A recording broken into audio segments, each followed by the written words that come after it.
Alhamdulillah.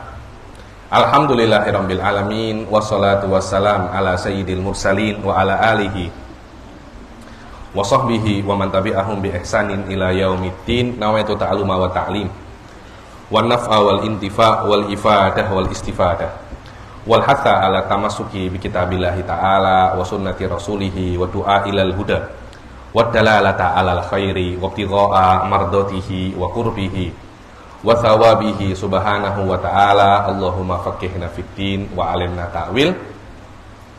Rabbi shrah li sadri wa yassir li amri wahlul 'uqdatam min lisani yafqahu qawli waj'alni waziran min ahli. Bismillah.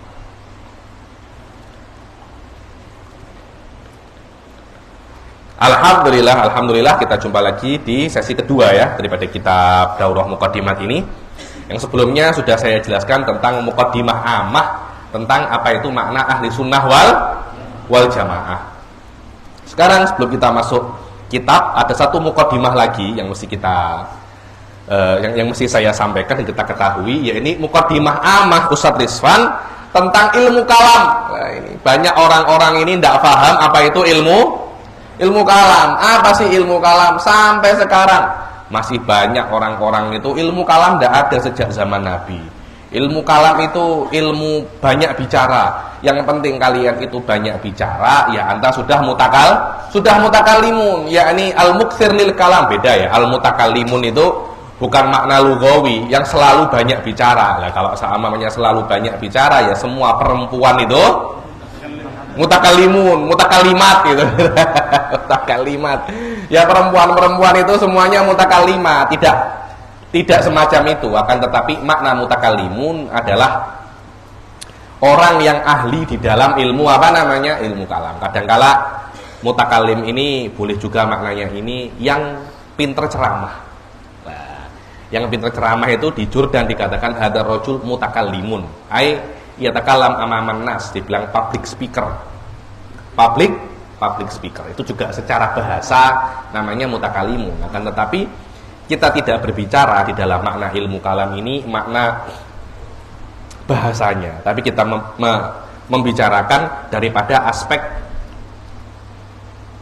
istilahnya. Aspek apa namanya? Istilah. Apa istilah daripada ilmu kalam menurut menurut para ulama. Jadi ini boleh saya tulis. Dibilang definisi ilmu kalam ini banyak ya. Definisi ilmu kalam ini banyak. Ada definisinya Aduddin Al-Iji. Ada definisi banyak sekali ya ini. Akan tetapi definisi yang paling terkenal adalah definisinya seorang ulama besar namanya Aduddin Al-Iji dalam kitab beliau Al-Mawaqif. Dan kitab beliau Al-Mawaqif, yang mana definisi ini selalu dijadikan tolak ukur untuk mendefinisikan ilmu kalam. Sampai ulama-ulama besar daripada mutakalimun diantaranya adalah Jalaluddin Al-Dawani. Jalaluddin Al-Dawani itu ketika mengajar kitab Mawaqif itu dipelajari sebentar aja 5 tahun. 5 tahun saya rasa mempelajari Mawaqif 5 tahun bukan waktu yang lama itu. Bukan waktu yang lama dengan makna Anda bisa untuk menekuni kitab selevel Mawaqif hanya dengan 5 tahun jayid. Kita dirubah tarim itu Minhajut Thalibin 4-5 tahun Minhajut Thalibin saja, yakni Anda akan memberikan waktu yang sama untuk menjadi seorang mutakalim badalan min antakuna faqihan pas wa la aktsar wala aqal. Aduddin Al-Iji mempunyai kitab namanya Al-Mawaqif dan disyarahkan oleh seorang ulama besar daripada Ajam namanya Said Syarif Al-Jurjani, pengarang kitab Ta'rifat lil Jurjani. Beliau mensyarahkan Al-Mawaqif dengan nama Syarhul Mawaqif. Namanya apa? Syarhul Mawaqif. Syarahnya daripada Mawaqif. Jalaluddin Al-Dawani ketika melihat hebatnya definisi ilmu kalam yang diletakkan oleh Aduddin Al-Iji, beliau sampai mengarang risalah khusus. Risalah khusus hanya menjelaskan ta'rif ilmu kalam, yakni risalatun fi ta'rifi ilmil kalam. Hanya menjelaskan ta'rif ilmu kalam yang diletakkan, yang dibuat oleh Aduddin al-iji. Apa itu definisinya? Definisi ma'ruf ya, ini definisinya terkenal, ini saya tulis di sini. Ilmun yuqtadaru ma'ahu ala isbatil aqaid ad-diniyah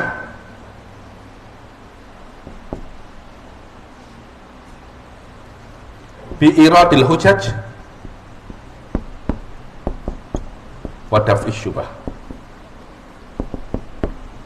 Ini adalah definisi yang paling menurut saya paling bagus di dalam ilmu kalam. Di sini kita akan mengetahui perbedaan antara ilmu-ilmu yang lain dengan ilmu kalam. Karena di dalam mengetahui sebuah ilmu, Anda mesti mengetahui apa definisi daripada ilmu tersebut. Yang pertama adalah ilmu kalam itu adalah ilmun. Dia sebuah ilmu. Apa itu ilmu? Ilmu adalah sebuah makna yang terkandung, yang tergabung daripada 3 makna far'i, 3 makna kecil. Jadi ada 3 makna kecil, 3 makna ini ketika bergabung dia akan menjadikan sebuah hakikat yang lain namanya ilmu. Apa itu ilmu? Ilmu adalah sebuah perkara yang tergabung di dalamnya 3 perkara. Yang pertama adalah al-jazm. Apa al-jazm? Yang namanya ilmu, Anda itu mesti yakin. Kalau Anda tidak yakin, tidak dikatakan apa namanya ilmu. Kalau tidak yakin namanya mungkin dunun. Dunun ini dhon, bukan ilm. Dan ada beberapa ilmu, beberapa fan ilmu itu diperbolehkan dunun. Ada beberapa yang tidak diperbolehkan dunun. Di dalam ilmu kalam Anda tidak boleh untuk dunun. Oh, kira-kira Allah itu ada. Tidak boleh Mas. Tidak boleh di dalam ilmu kalam, di dalam akidah Anda tidak boleh dhon. Adunnu anallaha maujud. Anda kafir.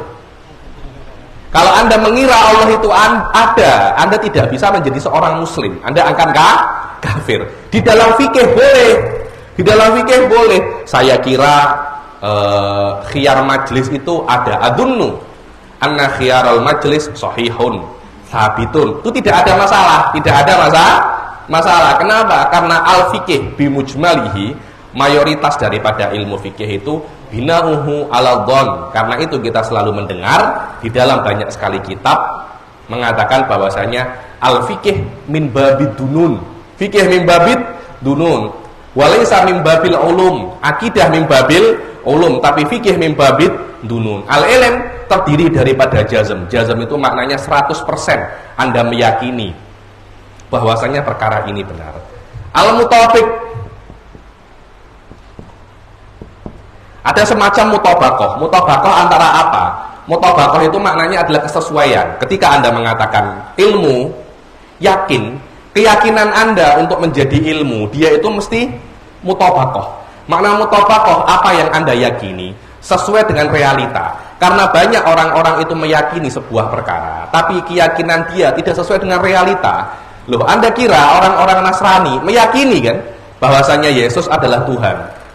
Orang-orang Hindu meyakini bahwasanya Wisnu adalah Tuhan. Orang-orang Buddha meyakini bahwasanya Sang Buddha Gautama adalah Tuhan. Ini semua adalah keyakinan, tapi tidak dikatakan keyakinannya itu ilmu. Yang namanya ilmu, keyakinan mesti sesuai dengan realita. Maknanya apa di dalam realita? Keyakinan Anda itu sesuai dengannya. Itu namanya apa? Mutabakoh.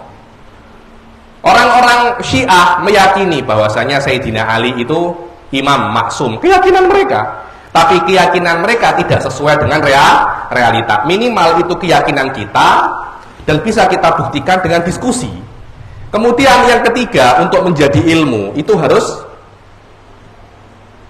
dalil. Maknanya keyakinan Anda setelah dia itu benar, keyakinan Anda itu mesti berdasarkan apa namanya? Berdasarkan dalil. Dia tidak boleh hanya keyakinan tapi tidak berdasarkan apa-apa. Karena setiap keyakinan yang tidak berdasarkan dalil itu la yakhlu min tardidi, atau lebih kita kenal dengan nama al-muqallid. Dari sini para ulama itu khilaf dalam ilmu akidah. Apakah boleh kita itu sebagai seorang muslim ketika beriman kepada Allah Subhanahu wa taala Iman kita itu hanya yakin. Anda meyakini sifat 20.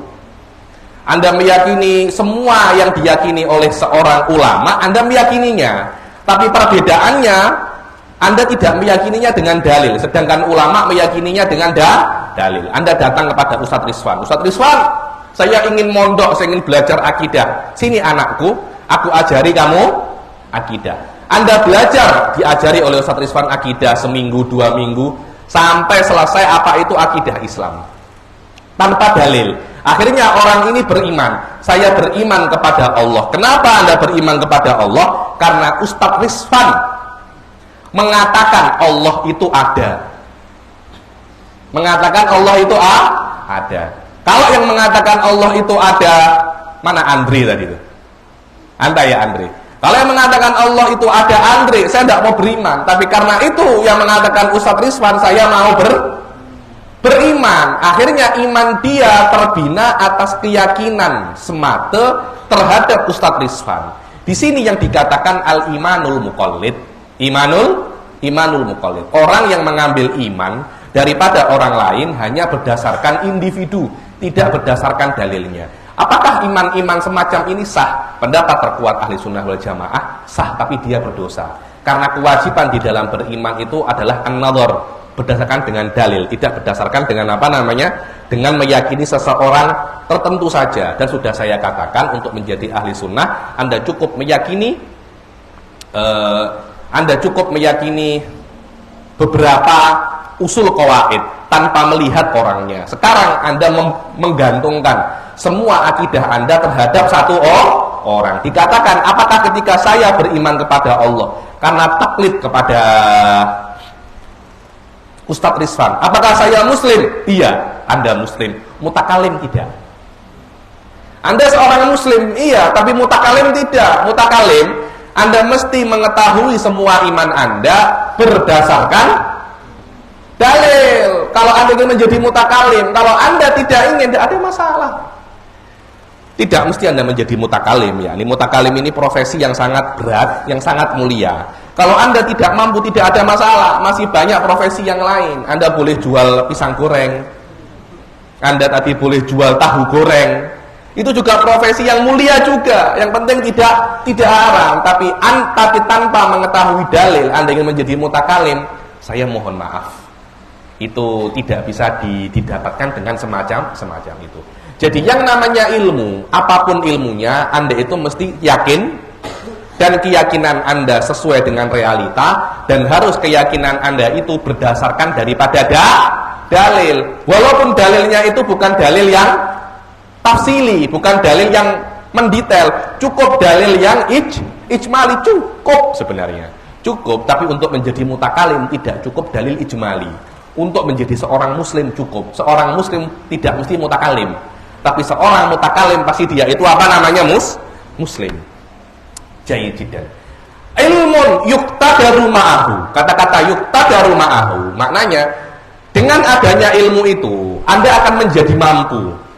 Dengan ada ilmu ada kemampuan. Ketika kita mempunyai ilmu kalam, kita akan mempunyai sebuah skill.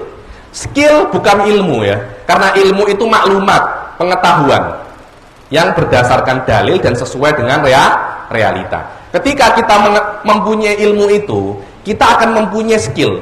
Anda bisa untuk nyetir, Anda tahu untuk nyetir, itu belum tentu bisa nyetir. Berapa banyak orang tahu ini kopling, ini gas, ini rem, ini setir. Apakah dia bisa nyetir? Belum tentu.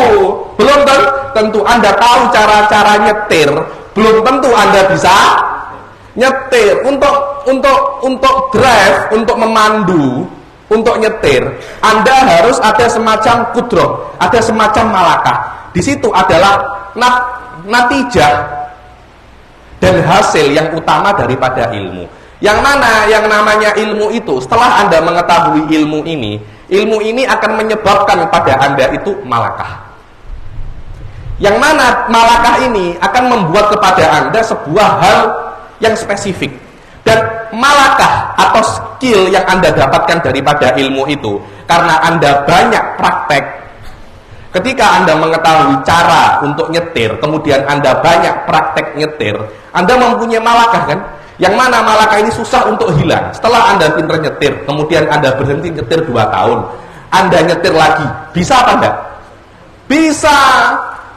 Oh, saya menikah, saya biasanya malam-malam berjima dengan istri saya. Terus dia duda selama 2 tahun, menikah lagi, bisa apa enggak untuk berjima, Ustaz? Kenapa? Dijawab ya. Dia sudah mempunyai skill, sudah biasa. Ada itu di sini.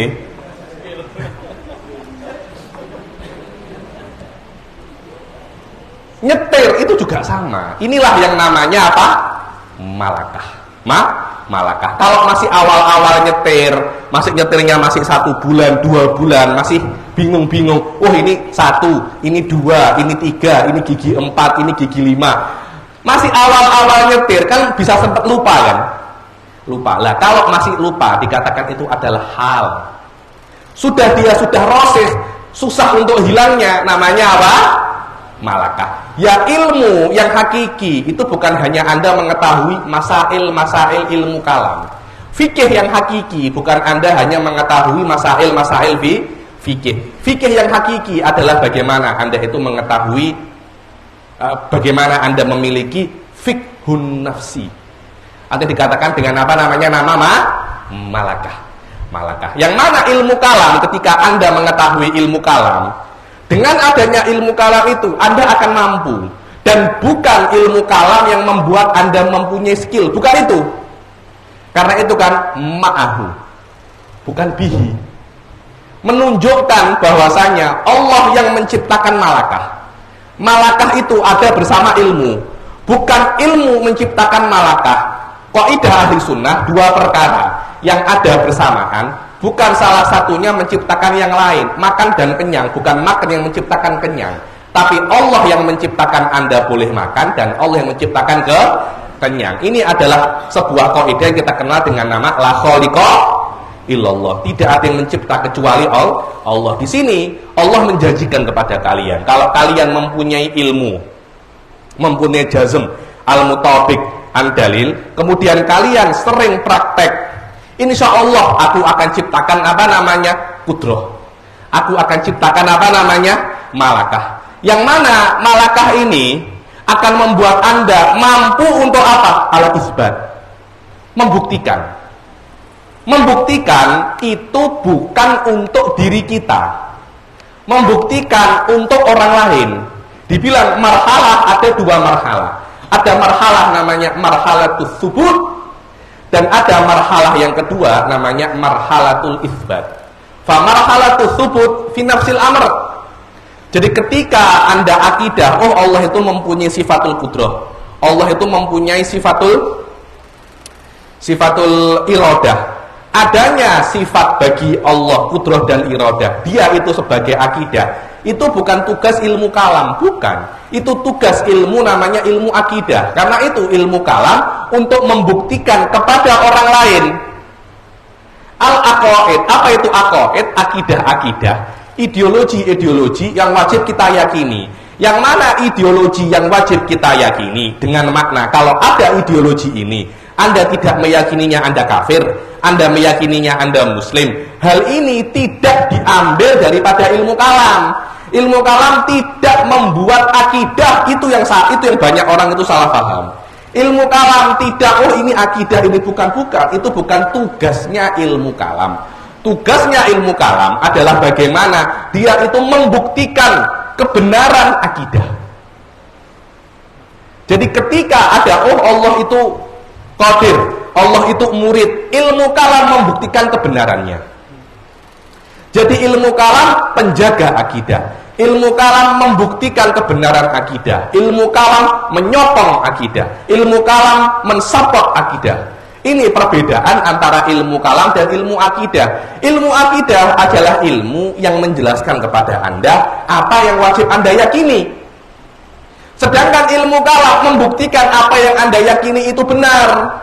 Karena tanpa adanya ilmu kalam, tanpa kebenaran apa yang Anda yakini, tidak ada bedanya antara akidah Islam dan akidah non-Islam. Oke, akidah Islam, Allah Esa, akidah Nasrani, Allah tiga, akidah Hindu, Tuhan itu banyak. Yang membedakan antara keduanya itu, yang membedakan antara semuanya itu apa? Kita meyakini akidah kita benar. Yang ilmu yang menghandle ini kita kenal dengan namanya ilmu kalam. Kita namai ilmu itu ilmu kalam. Ini perbedaan antara ilmu kalam dan ilmu akidah. Masih banyak orang-orang itu tidak paham, dan lil asaf ya, sampai sekarang saya itu tidak pernah berjumpa mutakalimun. Saya banyak berjumpa ahli akidah, tapi mutakalimun saya tidak saya tidak pernah jumpa. Dan apalagi sekarang ini banyak kan ilmu kalam ini di Facebook, di media sosial, di pondok-pondok, ilmu kalam ini sudah mulai naik daun.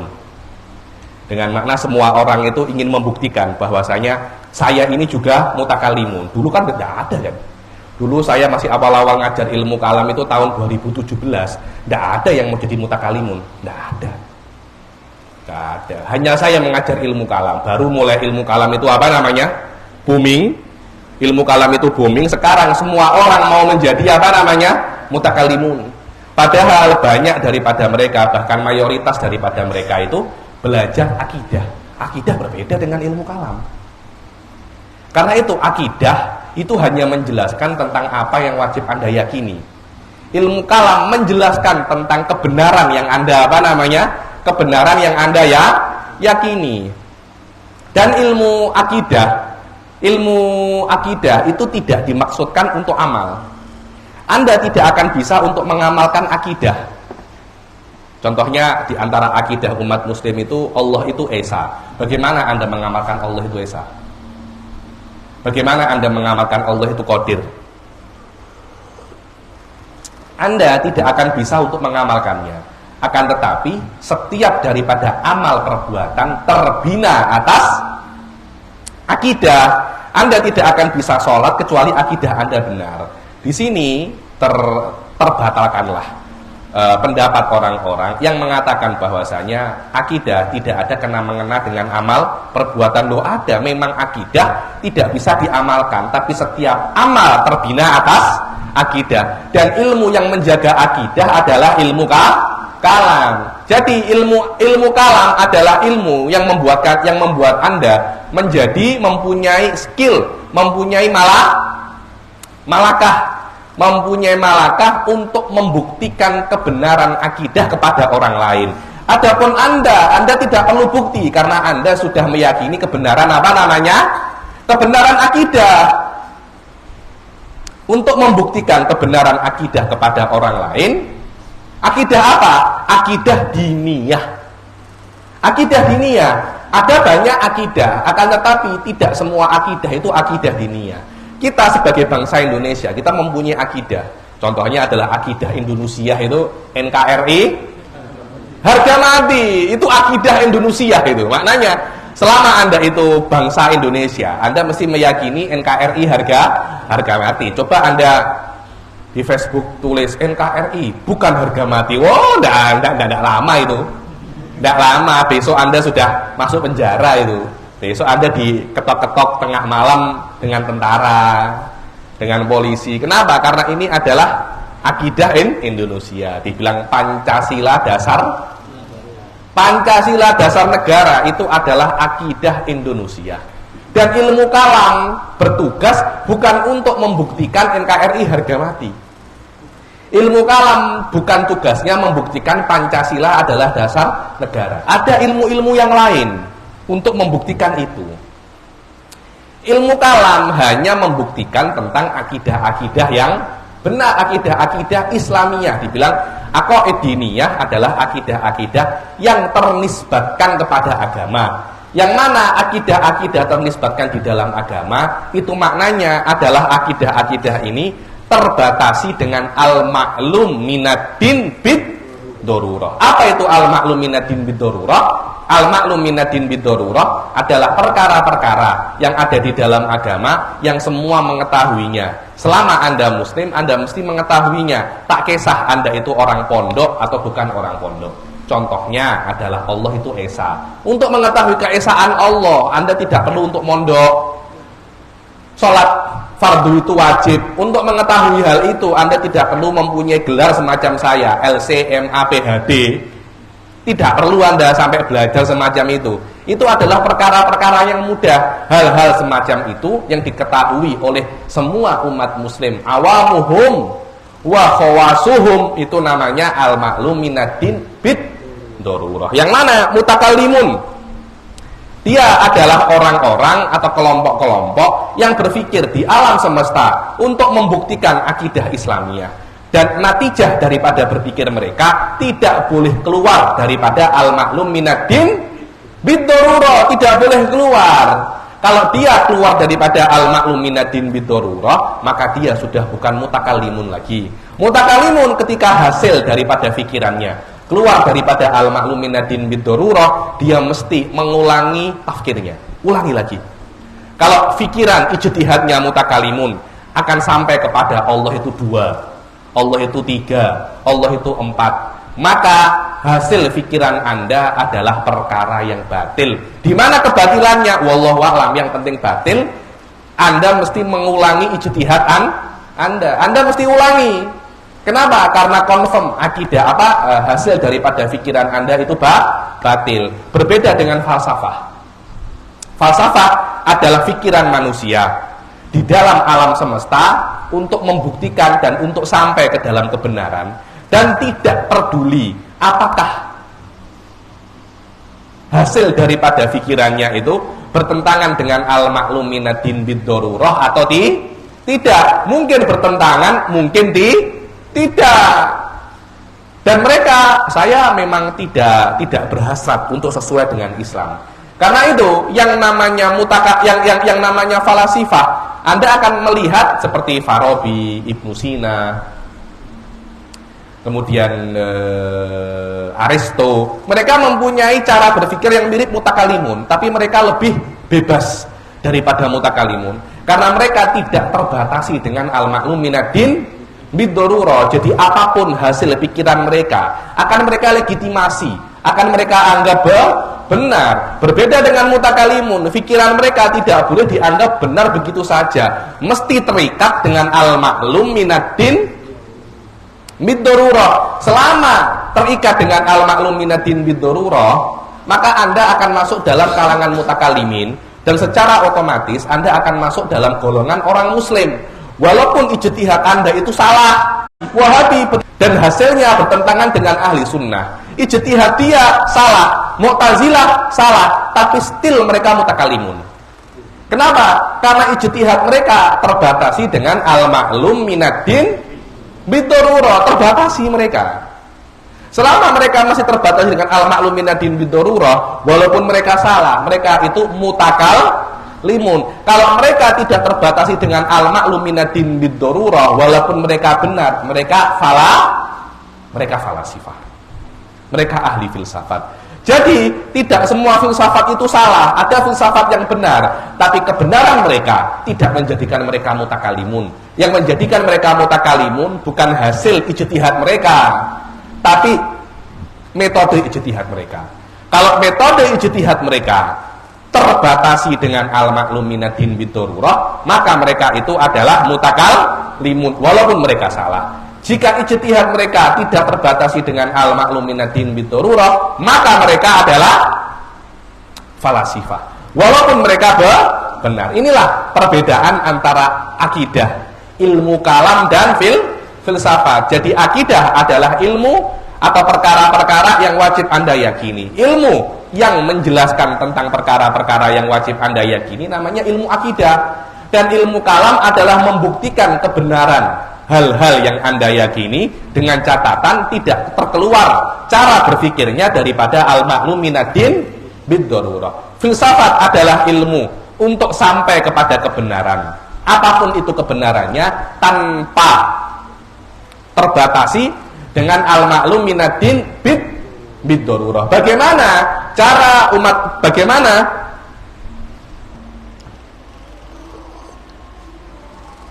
Bagaimana cara mutakallimun untuk membuktikan kebenaran akidahnya?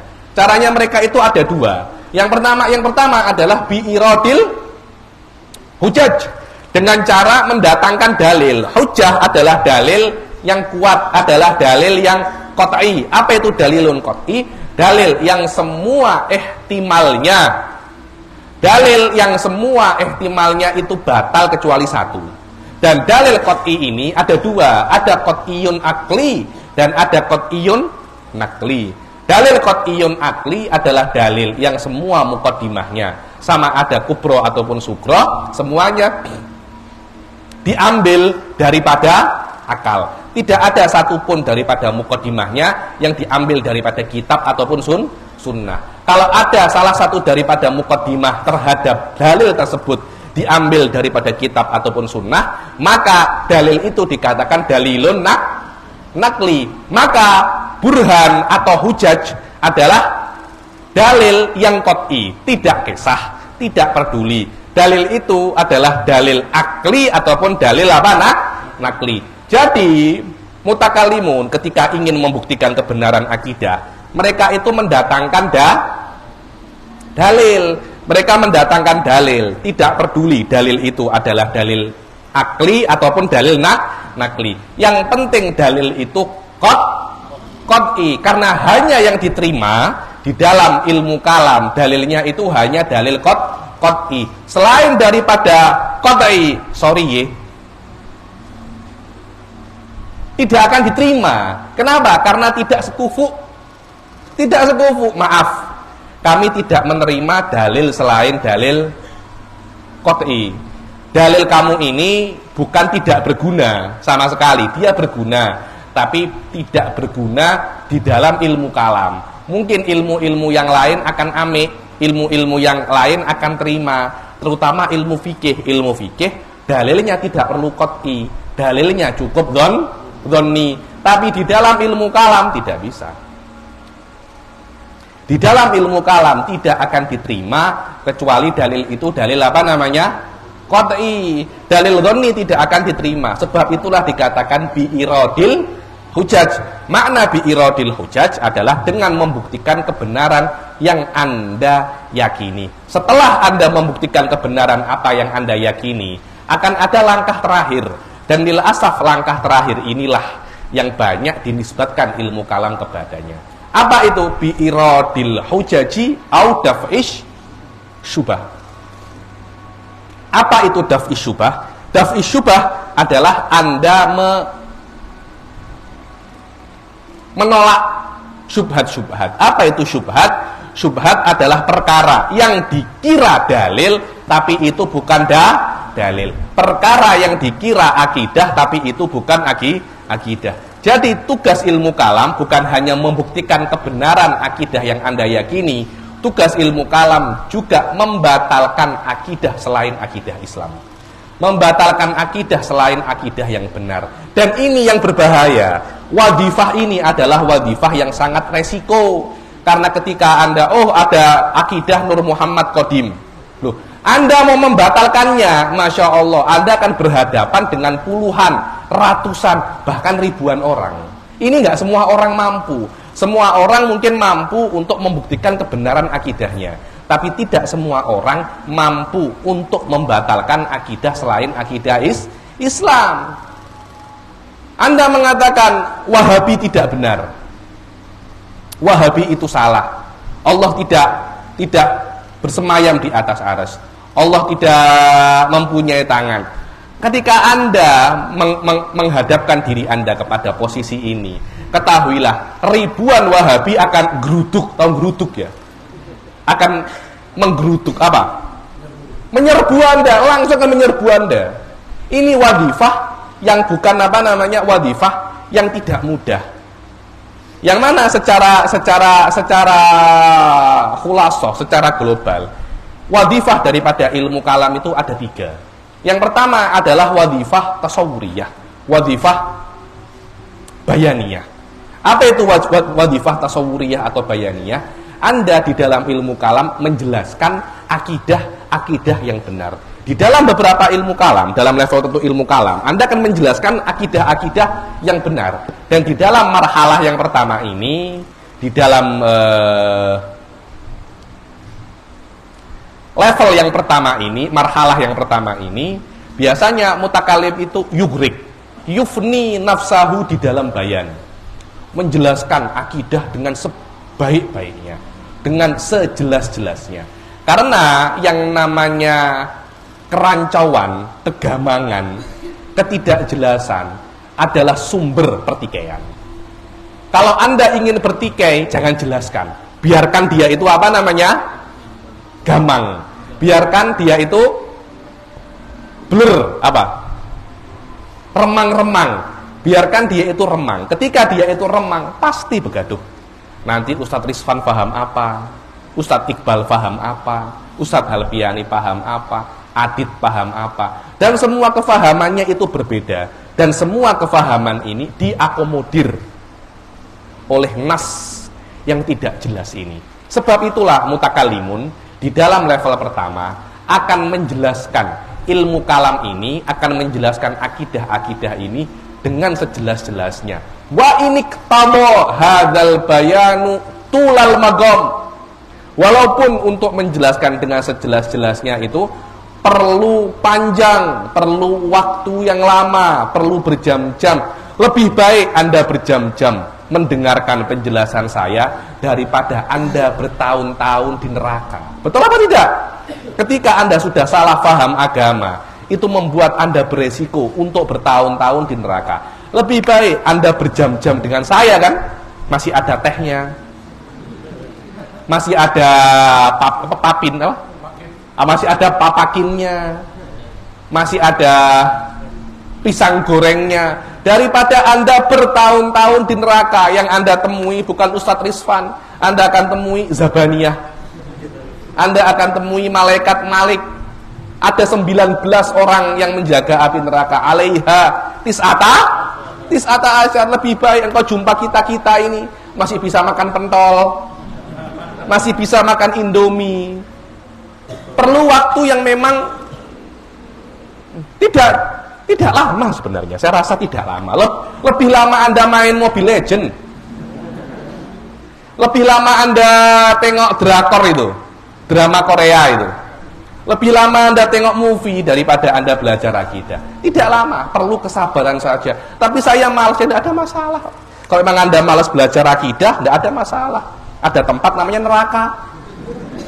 Insya Allah kalau cuma 1-2 orang masih cukup. Lah bagaimana? Apa namanya?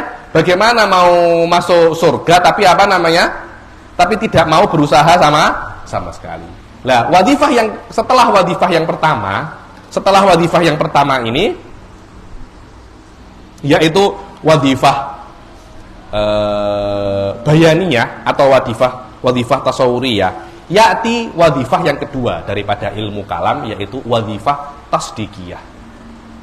Wadifah tasdikiyah ini adalah membuktikan apa yang sudah dijelaskan di dalam marhalah yang pertama itu benar. Oh, yang saya jelaskan Allah itu murid, Allah itu qadir, semuanya benar. Semuanya benar. Wadifah ini dia lebih susah daripada wadifah yang kedua.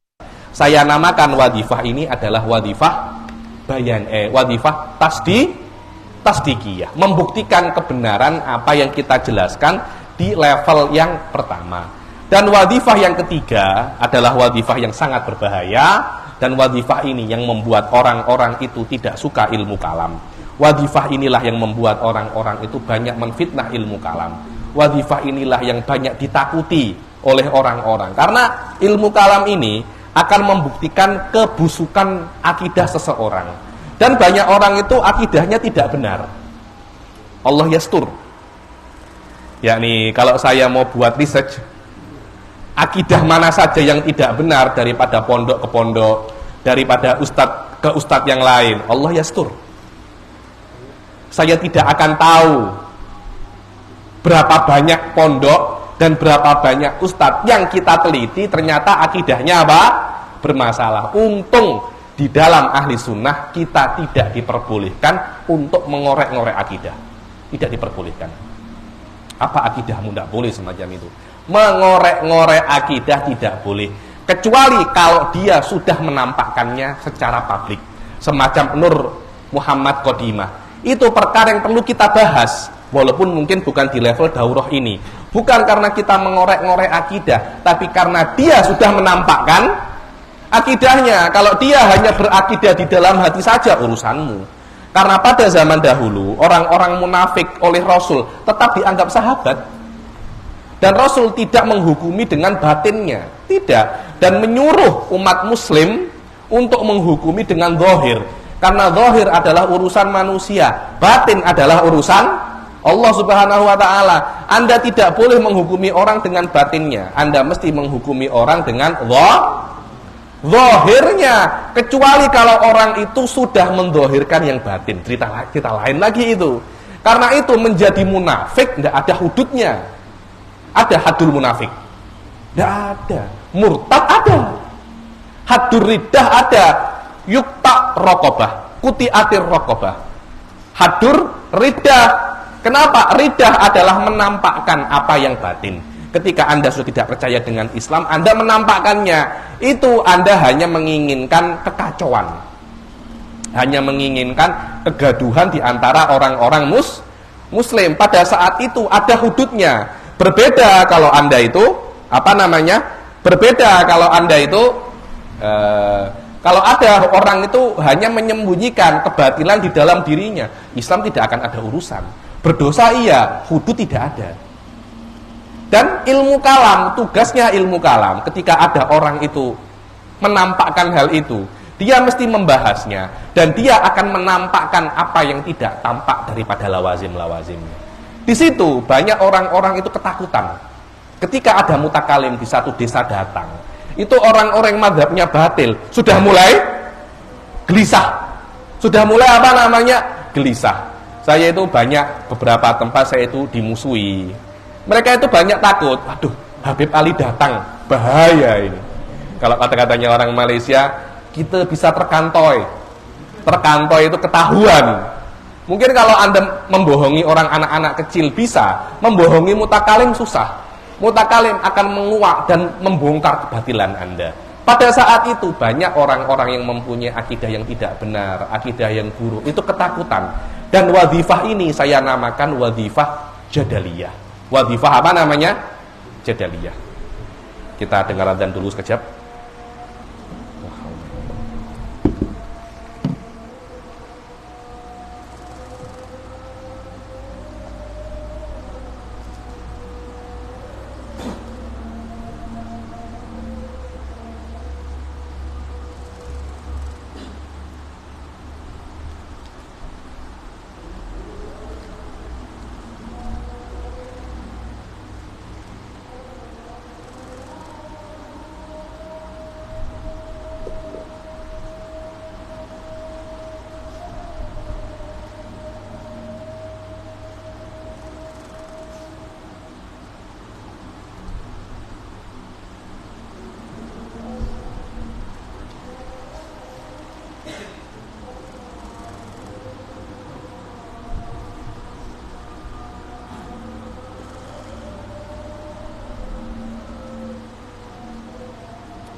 La ilaha illallah Muhammadur Rasulullah.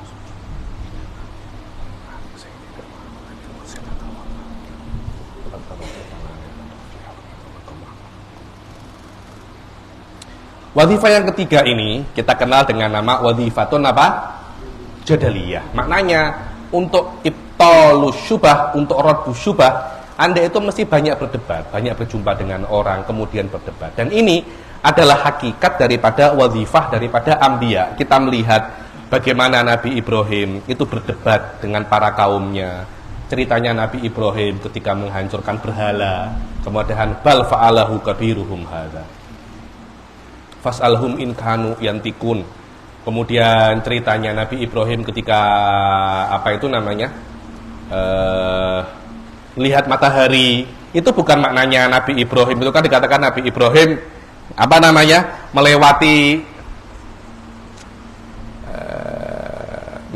apa namanya? Mencari Tuhan. Itu bukan Nabi Ibrahim mencari Tuhan. Itu adalah dalil bagi Nabi Ibrahim untuk kaum-kaumnya. Karena pada saat itu Nabi Ibrahim apa namanya kaumnya Nabi Ibrahim itu Nabi itu diutus kepada kaum yang menyembah planet. Dan kita kenal dengan nama astrologi atau astronomi, ilmu-ilmu yang membahas hal-hal semacam itu. Dan sampai sekarang beberapa akidah, terutama akidah falasifah, itu meyakini bahwasanya planet itu hidup, di bulan itu hidup, dia mempunyai nufus, dia itu hidup, dan dialah yang mengatur rizki-rizki kita. Dia mengatur rizki kita, dan dikatakan bahwasanya planet-planet itulah yang mempunyai efek langsung kepada kehidupan kita. Karena itu banyak daripada mereka itu menyembah planet. Tengok bagaimana orang-orang Jepang ketika menjajah Indonesia, mewajibkan bangsa Indonesia pada saat itu untuk menunduk rukuk 1 hari 2 kali ketika matahari terbit sama matahari apa?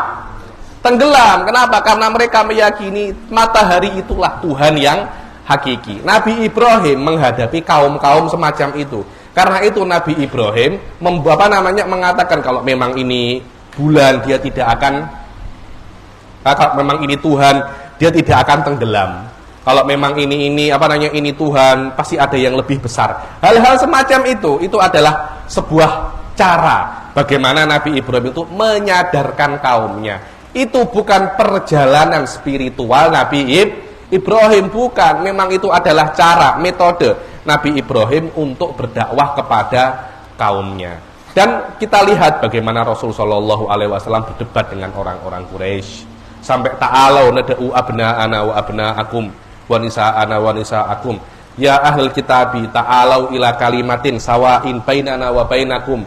Ini semua adalah contoh-contoh bagaimana Nabi Muhammad itu mengajak orang-orang itu berdebat. Bagaimana para nabi itu berdebat.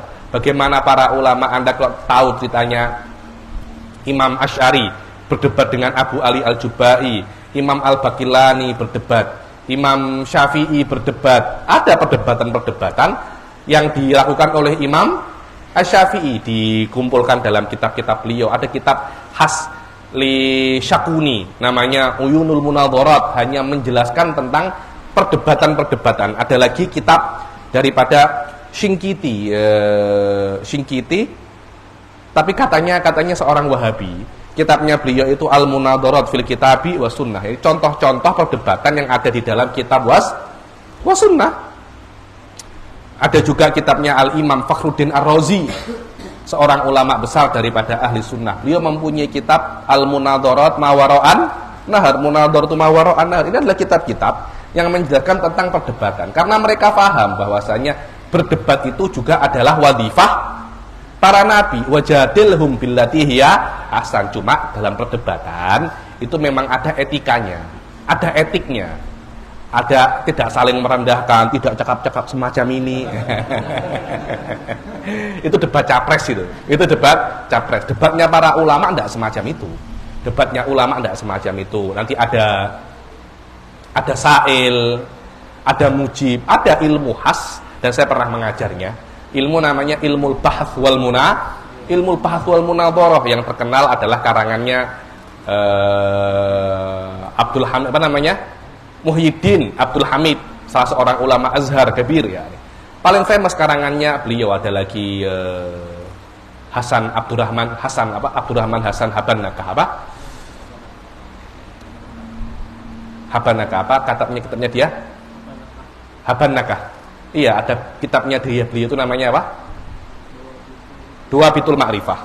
Du'abitul Ma'rifah menjelaskan pasal apa namanya? Ada pasal perdebatan di situ.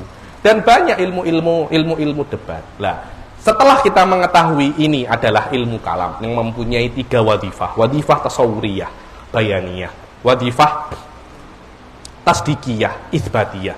Wa wadhifah jadaliyah, naqdiyah. Apakah kita bisa untuk mengatakan ilmu ini ilmu bid'ah? Bukankah inilah yang dilakukan oleh para nabi, menjelaskan akidah, membuktikan kebenarannya, kemudian berdebat kepada akidah-akidah yang tidak sesuai dengan apa yang mereka bawa? Bukankah ini wadhifatul anbiya? Memang inilah wadhifatul anbiya. Ini adalah wadhifah para nabi. Inilah yang dibawa oleh para nabi. Karena itu ilmu ini juga dinamakan ilmu usuluddin. Karena dengan ilmu ini setiap ilmu-ilmu yang lain bisa Anda kembalikan kepada aslin muayyan.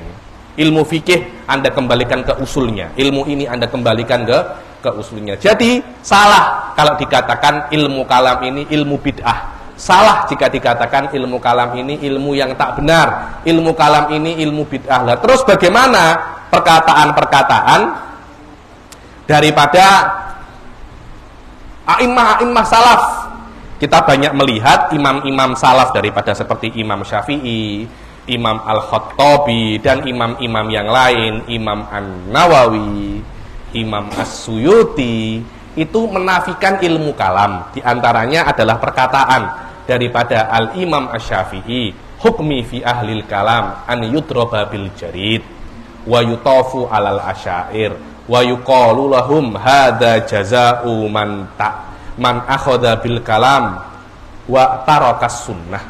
Dibilang hukmi di dalam ahli kalam adalah dipukul dengan pelepah kurma dan diarak keliling-keliling kampung sembari mengatakan ini adalah akibat orang yang mempelajari ilmu kalam, ini adalah akibat orang yang mempelajari ilmu kalam dan meninggalkan sunnah. Ya, ada memang Imam Syafi'i mencaci ilmu kalam, tapi masalahnya adalah apakah ilmu kalam yang dicaci maki oleh Imam Syafi'i, apakah ilmu kalam yang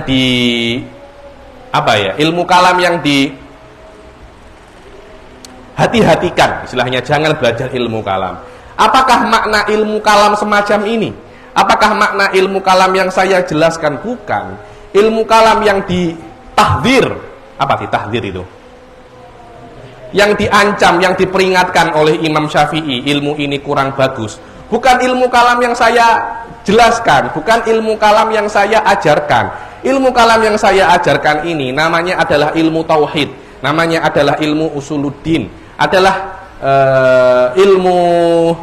ilmu tauhid. Itu semua adalah nama-nama daripada ilmu ilmu kalam. Sedangkan nama ilmu kalam pada zaman dahulu itu tidak dipakai untuk ilmu ini. Ilmu kalam pada zaman dahulu dipakai lebih sesuai untuk Mu'tazilah, untuk ilmu-ilmu yang dipelajari untuk menghancurkan Islam. Ya jelas, ketika ilmu itu dipelajari untuk menghancurkan Islam, maka kita mesti memperingatkan orang untuk mempelajarinya. Jangan sampai mempelajarinya, karena nanti ilmu ini akan Anda gunakan untuk menghancurkan Islam kalau Anda tidak hati-hati. Walaupun mempelajari ilmu yang kurang baik itu hukumnya bukan haram.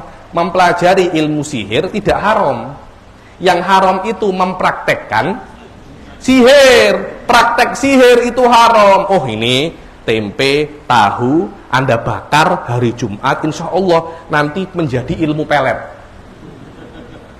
Loh, Anda mengetahuinya tidak ada masalah.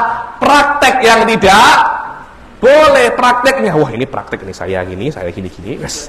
Soal nanti perempuan-perempuan tuh tengok saya macam tengok Brad Pitt. Tengok Ustadz Aditya, siapa itu? Reza Rahardian. Ini Aditya apa Reza Rahardian ini. Jadi ada semacam kesalahan gara-gara ilmu sihir. Itu yang tidak boleh. Yang kalau hanya mempelajarinya tidak ada masalah. Bahkan Allah Subhanahu wa taala menyuruh 2 malaikat ke Babilonia. Unzila alal malakaini bibabila Haruta wa Marut. Apa tugas Harut dan Marut pada saat itu di Babil? Itu banyak sekali penyihir. Dan penyihir-penyihir ini, penyihirnya itu hebat-hebat. Akhirnya banyak daripada mereka itu ngaku nabi, Ustaz. Orang-orang awam tidak bisa membedakan mana mukjizat, mana sihir. Tidak bisa membedakan mana mukjizat, mana sihir. Akhirnya nabi-nabinya itu kayak tidak laku. Kelihatannya masih lebih menarik sihir. Jadi banyak orang-orang awam itu tertipu. Karena orang-orang awam ini banyak tertipu karena tidak bisa membedakan mana sihir, mana mukjizat. Oleh Allah dikirim 2 malaikat untuk mengajarkan kepada manusia perbedaan antara sihir dan mukjizat. Lah kalau itu dibuat untuk yufarriquna bainal mar'i wa zaujih, itu yang tidak boleh, untuk memisahkan antara suami dan istri. Wah, ini istrinya ini cantik, saya mau pisahkan. Janda aku kawin ini. Kutunggu jandamu. Enggak boleh semacam itu. Kan ada kan banyak kan di Jawa itu, kalau ada orang ditolak cintanya, mereka pasti mengatakan cinta ditolak. Ada semacam itu di sini juga. Ada. Banyak. La haula wala quwata. Tidak ada ya? Alhamdulillah. Banyak orang-orang itu cinta ditolak, dukun bertindak. Jangan, itu bukan orang-orang muslim. Kalau orang muslim itu cinta ditolak, Ustadz Rizwan bertindak. Nah, itu yang benar itu. Jadi dimintain doa, dimintain wirid, dimintain doa, dimintain wirid untuk bisa jatuh cinta, untuk bisa jatuh cinta. Ente jangan mengira ustadz itu tidak mempunyai skill dalam masalah itu. Ijazahnya banyak itu Ustadz Rizwan itu. Lah, mempelajari mana sihir, mana tidak, itu adalah muqaddimah untuk membuktikan kebenaran Nabi. Karena nanti akan ada orang itu bertanya, yang dibuat oleh Nabi Musa membelah lautan, oleh Nabi Sulaiman bisa terbang menaiki angin, jangan-jangan itu sihir, bukan mukjizat. Pada saat itu mutakalimun akan menjelaskan bahwasanya itu bukan sihir, karena sihir adalah perkara yang biasa. Dengan makna kalau Anda itu belajar sihir, Anda bisa. Di Tulungagung itu dulu itu saya pernah mendapatkan silabus untuk daurah sihir. 40 hari daurah jadi penyihir. Jadi kayak Harry Potter itu apa nama sekolahnya itu? Apa? Hogwarts. Jadi Anda masuk 40 hari ke Hogwarts, menjadi pulang-pulang menjadi penyihir. Satu. Hah? Wallahu a'lam itu siapa gurunya. Tapi saya itu pernah mendapatkan silabus itu. Ini Habib 40 hari jadi penyihir. Daurah, lu bisa, Anda mau jadi penyihir, bisa, Anda bisa belajar, nanti neraka surga urusan belakangan lo ya. Tapi kalau Anda mau jadi penyihir, bisa itu, bisa. Tapi untuk mendapatkan mukjizat, tidak akan bisa. Mukjizat tidak bisa dipelajari, karena mukjizat adalah perkara yang luar biasa. Kalau mukjizat bisa dipelajari, maka orang bisa menjadi nabi.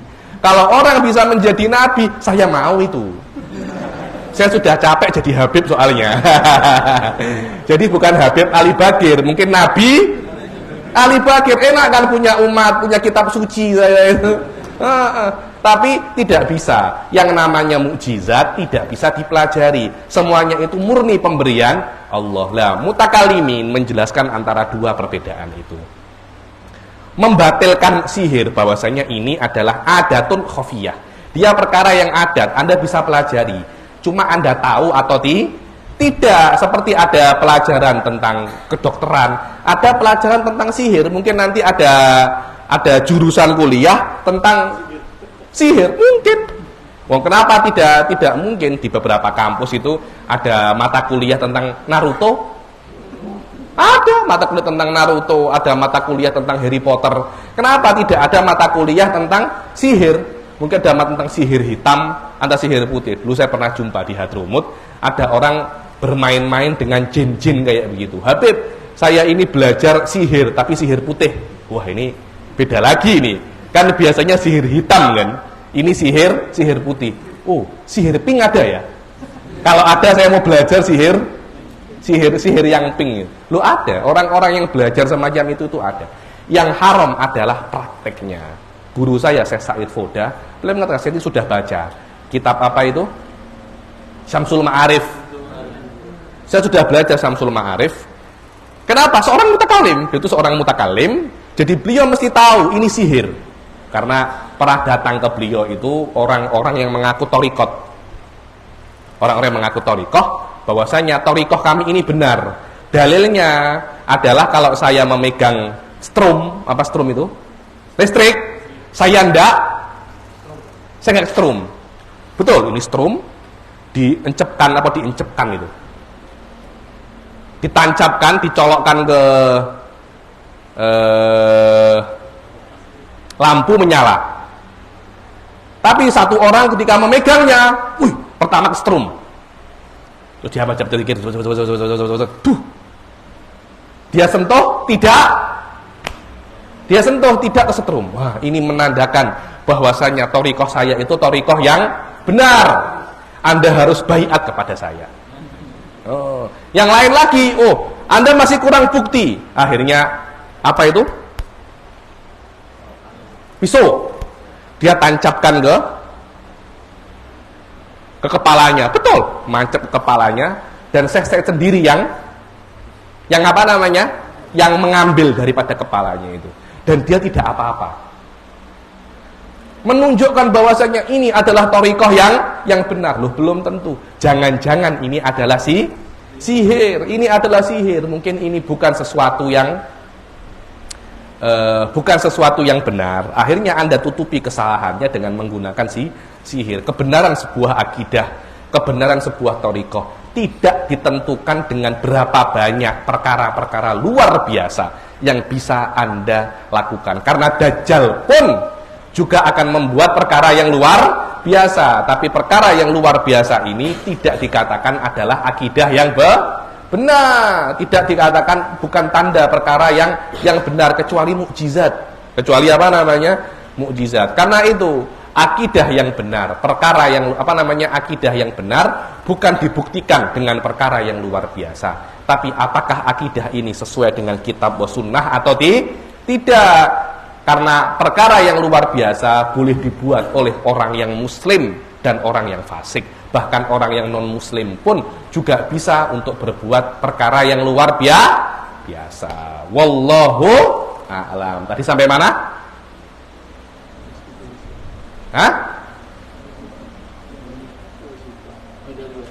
Jadaliyah.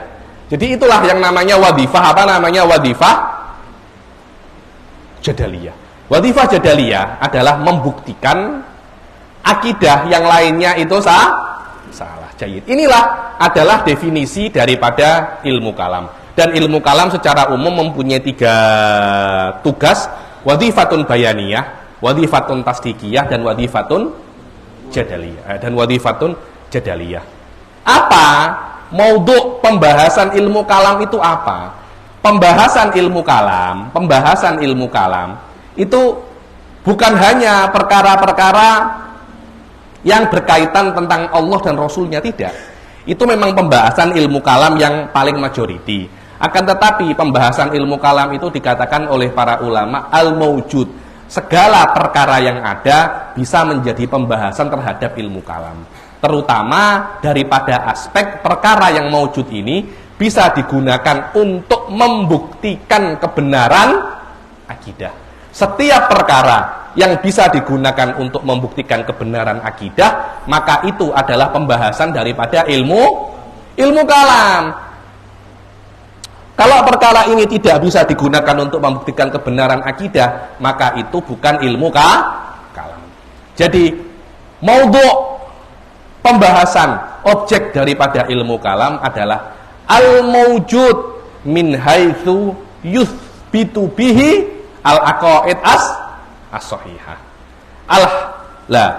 Selama kita mengetahui bahwasanya yang namanya akidah, yang namanya ilmu kalam itu membahas tentang semua perkara yang maujud, yang bisa digunakan untuk membuktikan ilmu kalam, maka Ustadz Rizwan, kalau ada seorang mutakalim, yang mana mutakalim ini bukan hanya mutakalim, tapi dia itu juga orang-orang ahli ilmu-ilmu dunia.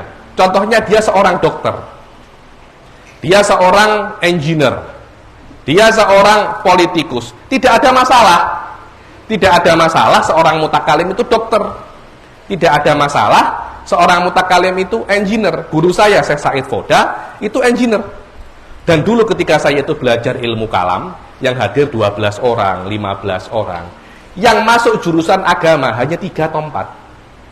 Mayoritas daripada pelajar-pelajar ilmu kalam pada saat itu bukan lulusan agama, biasa, tidak ada masalah. Asy-Syaikh Al-Imam Qutbuddin Ar-Razi, pengarang Syarah Syamsiyah, seorang dokter. Imam Ar-Razi punya kitab tib. Dan banyak ulama-ulama itu, Anda tahu siapa itu namanya? Al-Katibi. Al-Katibi itu peneliti astronomi. Siapa itu namanya? Al-Qarrafi, Al-Imam Qarrafi. Itu penemu. Dan banyak orang-orang itu pedagang. Imam Abu Hanifah apa? Pedagang. Tidak ada masalah. Tidak ada masalah dengan makna selama dia itu bisa dibuktikan dengannya akidah yang sahihah, maka boleh digunakan di dalam, maka boleh diletakkan di dalam pembahasan ilmu kalam. Hal ini menunjukkan bagaimana keyakinan, percaya dirinya para ulama-ulama Islam, bahwasanya kalian bahaslah apapun, sedalam apapun, semau kalian apapun itu, pasti kalian akan sampai di dalam hasil yang tidak akan bertentangan dengan akidah Islam. Kenapa? Karena yang memberitahu ilmu-ilmu kalian, menciptakan dunia, dan yang membuat agama Islam ini adalah satu Tuhan. Tidak akan ada kontradiksi, dan sampai sekarang alhamdulillah tidak ada satupun penemuan-penemuan baru yang bertentangan dengan akidah ahli sunnah wal jamaah. Tidak ada. Banyak bertentangan dengan filsafat, banyak. Bertentangan dengan Mu'tazilah, ada. Bertentangan dengan Syiah, ada. Tapi bertentangan dengan apa? Akidah ahli sunnah, tidak ada. Sampai sekarang, hatta tentang masalah jauhar dan farad, tidak ada. Ya, sampai derajat fakta belum ada, hanya sebatas teori saja. Yang terakhir ini tentang masalah tidak adanya kontradiksi. Sebagian orang cakap kepada saya, oh ada sekarang Habib, dunia namanya dunia kuantum. Di dalam dunia kuantum ini terjadilah yang namanya kontradiksi. Itu hanya sebuah teori, belum menjadi sebuah apa namanya fakta. Kalau teori tidak ada masalah, semua boleh buat apa namanya teori. Faktanya ada apa tidak? Karena tidak mungkin ada yang namanya kontradiksi antara dua perkara yang mutanaqidon. Kontradiksi antara apa? Tidak mungkin adanya dua perkara yang bertentangan ada di dalam satu perkara. Ini adalah daf man'ut tanaqud yang menjadi basic daripada semua akidah ahli sunnah wal jamaah. Disinilah hebatnya ulama-ulama ahli sunnah yang bisa untuk mendalami segala ilmu, karena mereka berkeyakinan ilmu apapun yang Anda dalami, dia akan bisa untuk menjadi bagian daripada ahli sunnah wal jamaah. Dan inilah yang mungkin ingin dibawa oleh Profesor Naqib Alatos, salah seorang ulama besar daripada Malaysia. Dulu saya pernah belajar di Malaysia satu subjek di UIA namanya Islamization of Knowledge, yakni pengislaman ilmu pengetahuan. Ya, ini pengislaman ilmu pengetahuan mungkin dengan makna bahwasanya setiap ilmu bisa Anda jadikan dalil terhadap kebenaran agama Islam, yakni aslamatil ma'rifah, yakni pengetahuan itu menjadi apa namanya? Menjadi Islam. Dengan makna setiap ilmu pengetahuan pasti ada sisi keislamannya. Ini yang Anda sorot. Dan setiap ilmu pengetahuan pasti bisa dijadikan dalil tentang kebenaran apa namanya? Akidah. Karena yang memberitahu ilmu pengetahuan ini sama dengan yang menciptakan akidah Islam. Terus apa ya Habib faedah kita belajar ilmu kalam ini? Faedah kita belajar ilmu kalam ini, ya tadi. Faedah kita belajar ilmu kalam itu, ilmu kalam ini adalah akidah kita la yatazakzak. Akidah kita tidak apa ya tak? Yatazakzak itu. Tidak terguncang. Kalau Anda sudah memahami akidah berdasarkan dalil yang qat'i, akidah Anda tidak akan terguncang. Semua orang murtad, Anda tidak akan apa namanya? Tidak akan murtad dan tidak akan ada keharmonian di dalam dunia ini kecuali ilmu kalam ini tersebar. Karena ketika ilmu kalam ini tersebar, secara otomatis orang-orang ini akan tahu siapa Tuhan mereka. Dan secara otomatis mereka akan ridho terhadap hukum Tuhan mereka. Jadi badalan mereka itu memakai hukum-hukum selain Allah, mereka memakai hukum Allah. An-qanaah, ketika hukum Allah itu tersebar dan mereka memakai hukum Allah, pada saat itu akan ada yang namanya assalam, keharmonian. Keharmonian di dunia dengan adanya qanaah untuk memakai hukum Allah sebagai asas untuk ta'amul ijtimai al-yaumi, karena berdasarkan qanaah Anda terhadap Allah Subhanahu wa taala karena ilmu kalam. Di atas itu akan ada salamah juga fil akhirat karena Anda mempunyai akidah yang la yataza'za. Jadi thamarah daripada ilmu kalam bisa menjadi thamarah ukhrawiyah wa huwa as-salamah minan niran wa husulul ghufran. Adapun natijah dunyawiyah, Anda bisa untuk mendapatkan daripada ilmu kalam adalah at-tatbiq li syariah al-islamiyah wal husul ala sa'adah as-sarmadiyah. Ini adalah apa namanya? Thamarah daripada ilmu kalam. Fathamarahnya Anda bisa mendapatkannya dunya qoblal ukhra. Dan kalau Anda mengetahui ilmu kalam, Anda akan mengetahui hakikat siapa diri Anda. Apa hakikat dunia ini? Pada saat itu cara Anda untuk ta'amul, cara Anda untuk bersikap akan berbeda loh ya. Tadi itu ada orang mengatakan kepada saya, kita sebagian daripada Nur Muhammad. Nur Muhammad sebagian daripada Allah. Kita sebagian daripada Allah. Kita adalah Tuhan. Subhanallah. Ketika Anda meyakini diri Anda Tuhan, Anda akan bersikap sama seperti Tuhan. Tuhan bebas. Tuhan tidak ada batasannya. Tuhan mutakabbir. Tuhan sombong. Memang Allah mempunyai nama al-mutakabbir, bro. Daripada Asmaul Husna apa? Al-mutakabbir kan? Daripada Asmaul Husna al-mutakabbir. Kalau Anda Tuhan, Anda akan bisa bersikap al-mutakabbir. Karena itu Anda akan melihat banyak orang-orang yang meyakini akidah-akidah semacam ini sombong. Awam, anta awam. Awam hada awam ya akhi, hada khawas. Usul, anta mahjub. Wa ma'tub. Kita ini majdub. Kita ini wasil ilallah. Majdub bukan makna yang kita ketahui ya. Majdub itu punya makna lain tuh menurut Irfan. Al-majdub ay jadabahu. Jadab maknanya ditarik. Kalau Anda datang kepada Allah dengan berjalan kan, as-sairul adi, jalan adi. Tapi orang-orang yang dicintai oleh Allah bukan berjalan, majdub, ditarik. Yang menarik Allah Subhanahu wa taala. Jadi usulan syari'an, langsung sampai kepada Allah, itu namanya majdub.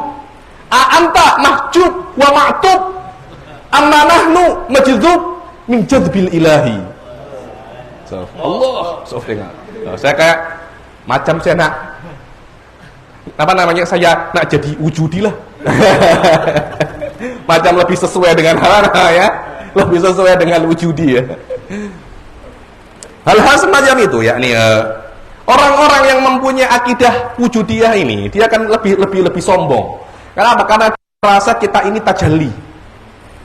Kita ini penampakan suar walibas.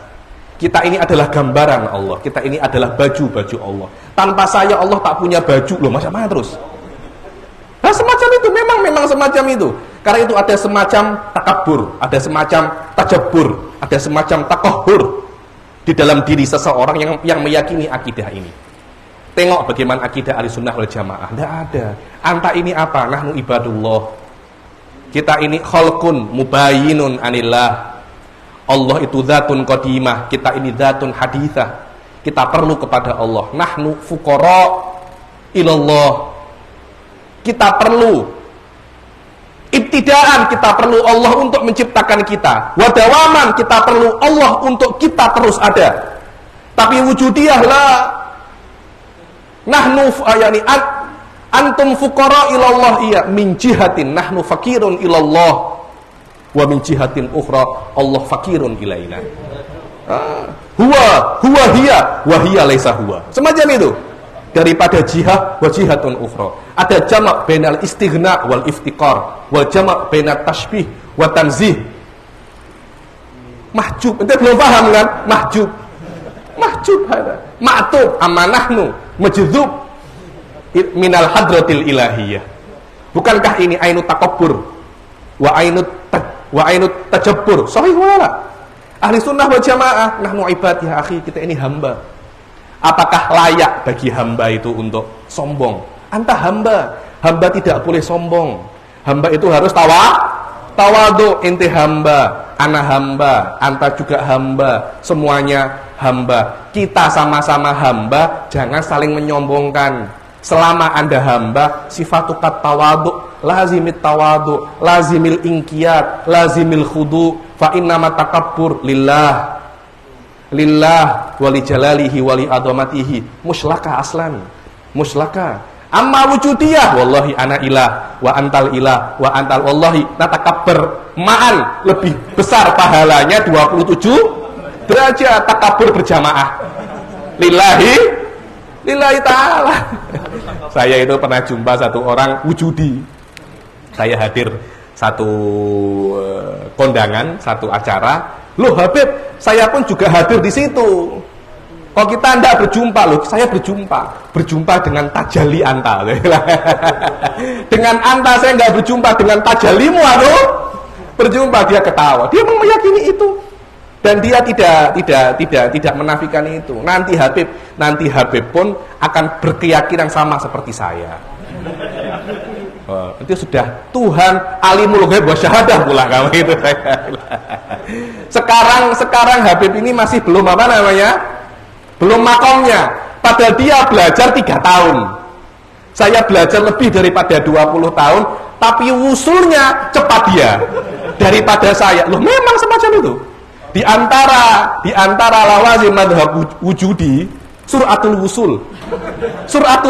Wusulnya, nah, tapi wusul kemana? Wallahu a'lam loh ya. Saya tidak tahu wusulnya kemana itu. Tapi cepat. Saya punya kawan dulu itu wujudi, terus mengaji dengan saya. Oh, dia setelah mengaji dengan saya itu, dulu kan mengaji dengan wujudi.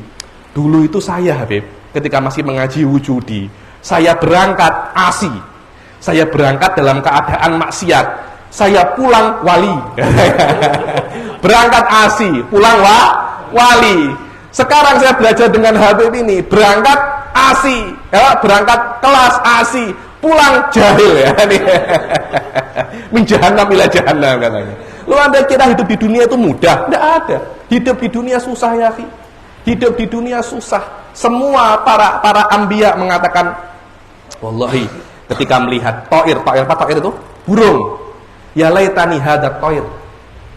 Toir enggak ada hisab, kita ada hisab. Kita 50-50 tuh. Mungkin masuk surga, mungkin masuk neraka. Ada orang tengok lumut, tahu lumut ya? Ya laitani hadil lumut ini. Kenapa? Karena menjadi manusia ini riskan. Riskan masuk surga, riskan masuk neraka. Punya riskan masuk neraka, masuk surga itu kemungkinan kecil. Mayoritas manusia masuk neraka. Memang benar semacam itu. 7 miliar orang, yang muslim berapa? 2 miliar nggak sampai. Dari 2 miliar itu, yang ahli sunnah berapa? Dari yang ahli sunnah, yang sholat berapa? Dari yang sholat, yang konsisten sholat berapa? Berapa banyak orang kan cuma sholat Jumat toh. Sholat Jumat sudah minggu depan lagi sholat. Betul apa tidak? Dari yang sholat itu, yang khusyuk berapa?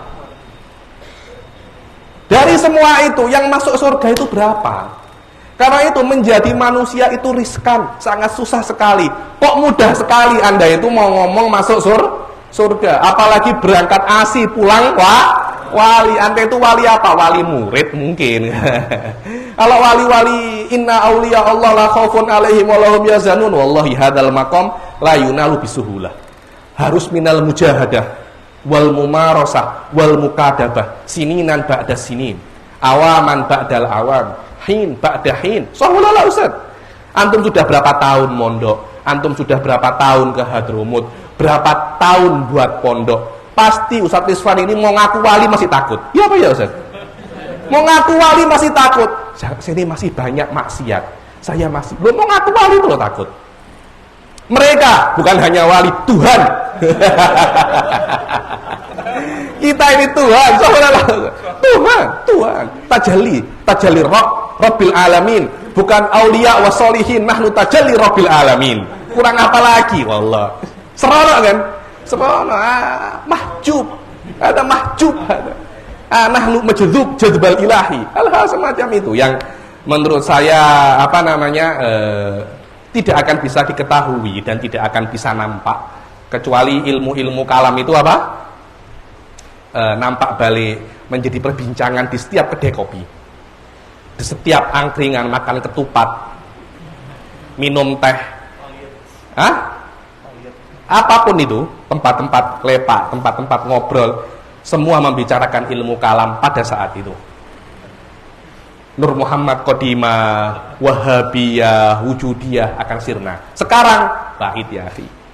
Masih jauh hal itu untuk jadi, masih masih jauh, masih ilmu kalam masih difitnah, ilmu kalam masih disalahpahami, masih jauh. Inilah faedah daripada ilmu kalam. Ada faedah dunyawiyah dan faedah ukhrawiyah. Wa fadluhu, fadilah, maknanya keutamaan belajar ilmu kalam daripada belajar ilmu-ilmu yang lain. Fadluhu wadihun jali, wadih, laih, bahir, zahir. Faedah daripada ilmu kalam itu. Apa itu? Apa fadilah daripada ilmu kalam? Anda kalau ingin mengetahui fadilah sebuah ilmu, Anda tengok pembahasannya, Anda tengok mabahithnya. Mabahith ilmu kalam semuanya dzatullah, sifatullah, sifatur rasul. Ya jelas ilmu-ilmu yang membahas tentang Allah dan Rasulnya, dan Allah adalah zat yang paling mulia. Kencing Ustaz. Silakan. Boleh, silakan. Rasul adalah makhluk yang paling mulia. Maka ilmu yang membahas zat yang paling mulia, sifat yang paling mulia, makhluk yang paling mulia, ya tidak bisa kita ingkari bahwasanya itu adalah ilmu yang paling mulia. Ilmu fikih membahas tentang af'alul mukallafin, perbuatan mukallaf. Mana yang lebih mulia? Membahas af'alul mukallaf atau af'alullah? Jelas af'alullah, membahas perbuatan Allah lebih mulia daripada perbuatan manusia. Dan hal-hal semacam ini yang menjadikan ilmu kalam adalah ilmu yang paling mulia. Dan ilmu kalam juga ilmu yang paling tinggi daripada ilmu-ilmu yang lain. Apa makna ilmu kalam adalah ilmu yang paling tinggi?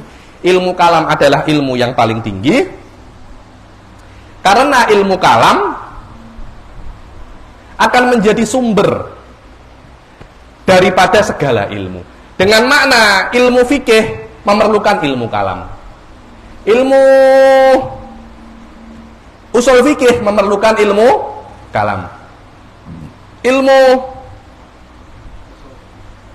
tasawuf memerlukan ilmu kalam. Karena itu ilmu kalam adalah ra'isu jami'il ulumi syar'iyyah.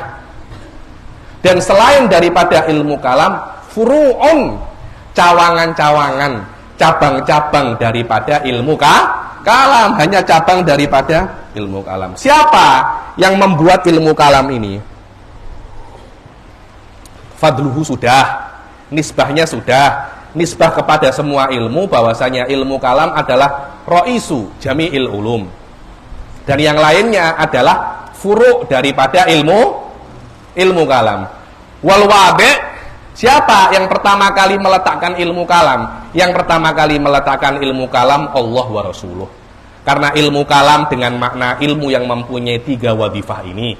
wadhifah tasawuriyah, tasdikiyah, wal jadaliyah. Yang pertama kali melakukannya adalah Allah dan Rasulnya. Bagaimana Allah berdebat dengan, maksudnya Allah menulis perdebatan di dalam kitab dan sunnah, dalil-dalil yang Allah paparkan untuk membantai apa yang dikatakan oleh dikatakan oleh orang-orang yang tidak benar, kelompok-kelompok yang tidak benar. Bagaimana para rasul berdebat dengan para kaumnya. Tengok bagaimana Nabi Nuh alaihi salam ketika kaumnya mengatakan, ya Nuh, qad jadal tanah wa aktsarta jidalana. Wahai Nuh, kamu sudah berdebat dengan kami dan kamu sudah banyak setiap hari berdebat sampai kami ini capek. Sudahlah, saya berdebat, fa'tina bima ta'iduna.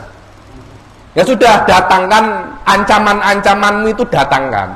Kalau kamu bisa kamu datangkan ancamanmu, kami kalah. Loh, masalahnya setelah ancaman itu datang, kalian bukan kalah, kalian mati. Bukan kalah lagi, kalian mati.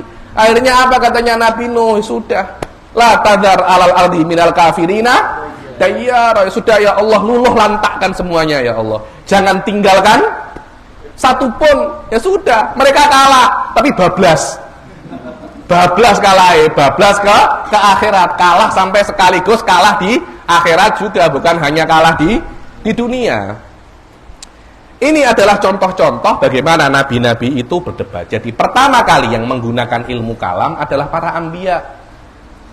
Jadi ilmu kalam ini bukan ilmu yang diciptakan oleh Imam Syafi'i, bukan ilmu yang diciptakan oleh Imam Asy'ari, bukan. Ilmu ini adalah wadhifatul anbiya. Imam Asy'ari, Imam Abu Hanifah, Imam Syafi'i, Al-Qalanisi, Harith Al-Musa Al-Muhasibi, dan pembela-pembela ahli sunnah yang sebelum Imam Asy'ari, semuanya hanya perpanjangan tangan, hanya mengambil tongkat estafet daripada para nabi untuk untuk masalah ilmu kalam. Jadi jangan apa ya? Jangan kita itu takut-takut mempelajari ilmu kalam, oh dia itu bid'ah. Dia itu tidak ada pada zaman Nabi. Haram. Loh, ini adalah tasawur terhadap ilmu kalam. Yang salah ya nih. Dan rata-rata yang tasawur kalam yang tasawurnya salah terhadap ilmu kalam itu salah, ya imma jahil, ya imma wahabi, ya imma wujudi. Wahabi dan wujudi takut ketahuan. Takut ketahuan. Amma jahil, dia jahil ya akhi. Hakkuhu an yata'allam. Kita ajarkan dia. Hakkuhu an yata'allam. Adapun wahabi dan wahabi dan wujudi, mereka takut ketahuan. Kalau mereka takut ketahuan, waduh, susah itu nanti. Cuannya tidak banyak itu nanti. Dia akan pengikutnya akan hilang semua. Karena itu banyak. Saya itu kalau datang di satu tempat, pasti nanti yang mengundang saya itu Habib, di sini itu ada wujudinya, ada yang aneh-aneh, dan banyak daripada mereka itu sudah mulai, aduh, Habib Ali sudah mulai Habib Ali sudah mulai masuk, takut kita ini terkantoi. Akhirnya banyak yang propaganda ilmu kalam itu batil, jangan belajar ilmu kalam. Hal-hal semacam ini yang saya kira adalah kesalahpahaman terhadap faedah daripada ilmu kalam. Wal isim, apa nama ilmu kalam? Nama ilmu kalam itu banyak ya. Nama ilmu kalam itu banyak. Ada yang namanya itu ilmu tauhid juga bisa. Ilmu usuluddin juga bisa. Juga dikatakan yang paling terkenal ilmu kalam itu dengan nama ilmu kalam. Itu ada ceritanya, Dinamakan dia itu ilmu tauhid karena pembahasan yang paling penting di dalam ilmu kalam itu adalah pembahasan tauhid. Paling penting pembahasan di dalam ilmu kalam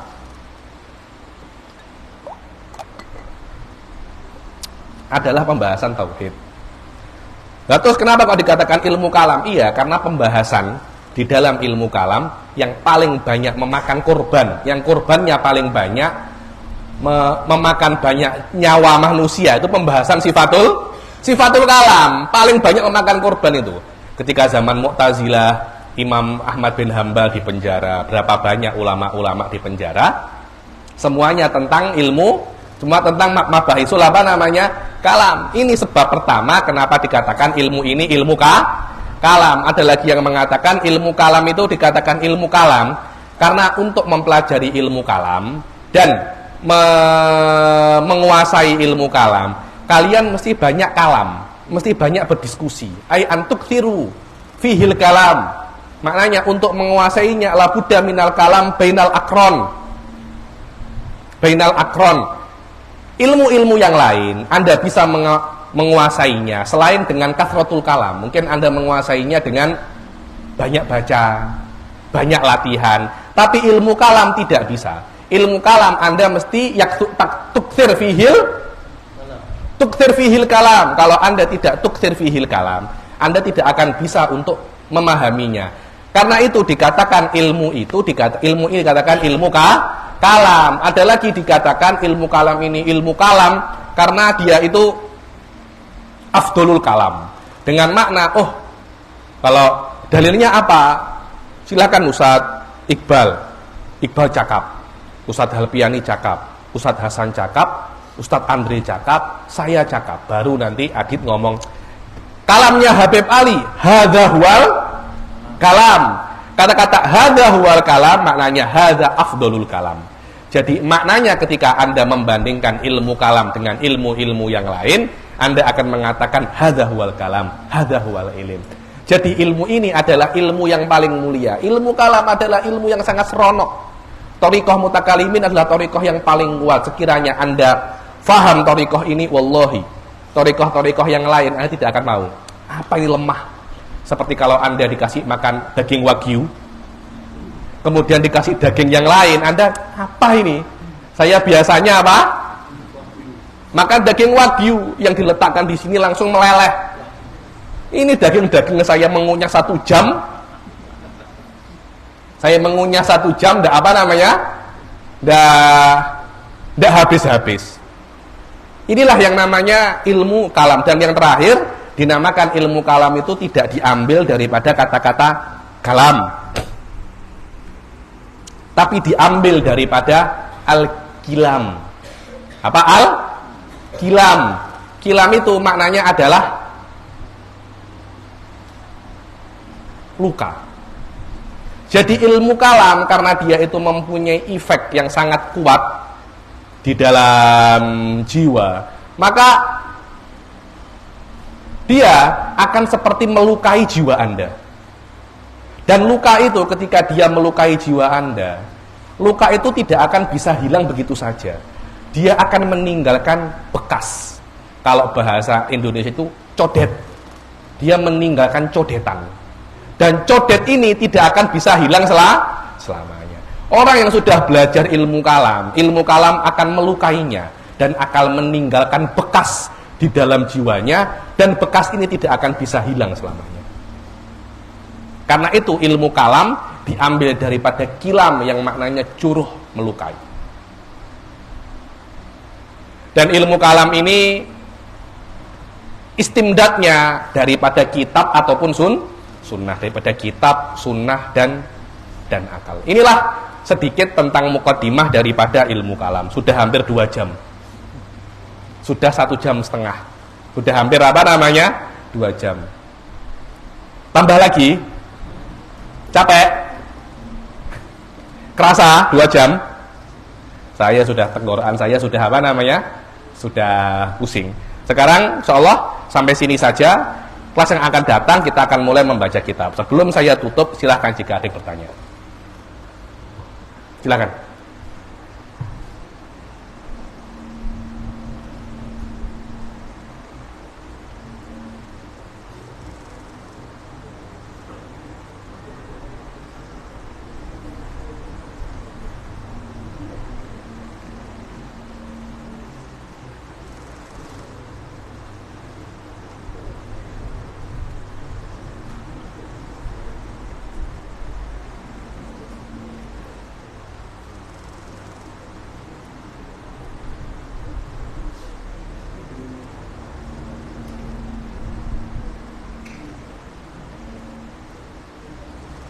Silakan, yang mau tanya?